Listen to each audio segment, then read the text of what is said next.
All right, first thing you need to do is find the breaker or the plug or whatever, and you're going to make sure that you have no power.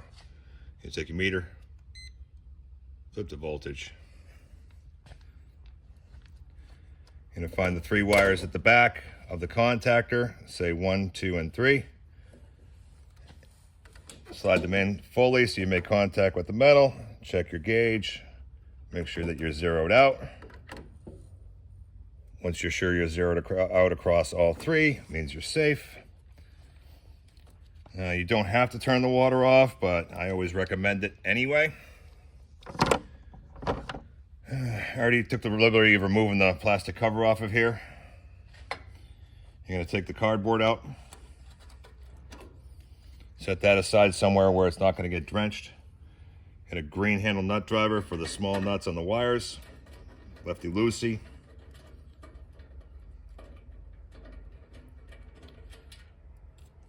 Don't lose these. I usually use the cover that came off of here as like a little storage cup.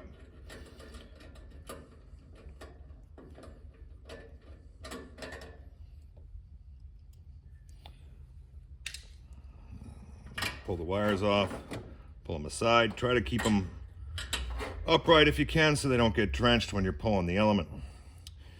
You've got 3 7/16" nuts here. Depending on what you're dealing with, they could be pretty tight. If you can't get them with your hands, you can always use a pair of channel locks clamped onto the nut driver. Loosen them that way. These come all the way off.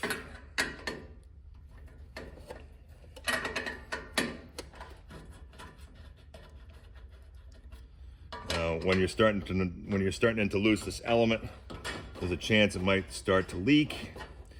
If it doesn't start to weep already, you just want to grab a flathead screwdriver, try to find an angle, get it in there and just kind of pop it open. That way all the water's going to start coming out. That way it also gives you a chance to kind of control the flood with towels or whatever. There's no way to drain this booster out in a safe way in order to keep the ground from flooding. It's just part of the repair. So we're just going to take all the nuts off here.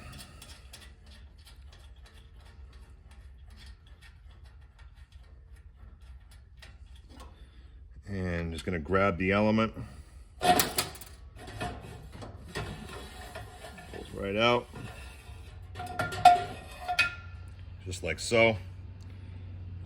You're after the gasket here, so just dig out the old one, knife, flathead screwdriver, whatever. Just make sure you get all the pieces of it out. If there's still pieces on the tank, make sure those are taken off as well. You need a smooth surface. Replace the O-ring. Replace the element. Washers, nuts, tighten everything down.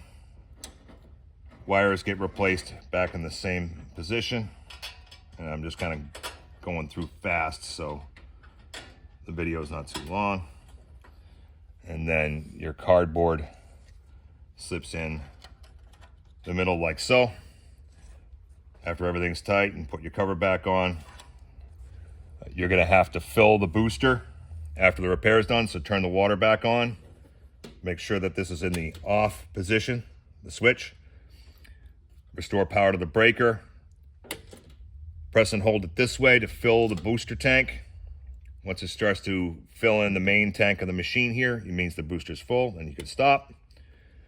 Power back on, and then power back onto the machine, and you're done.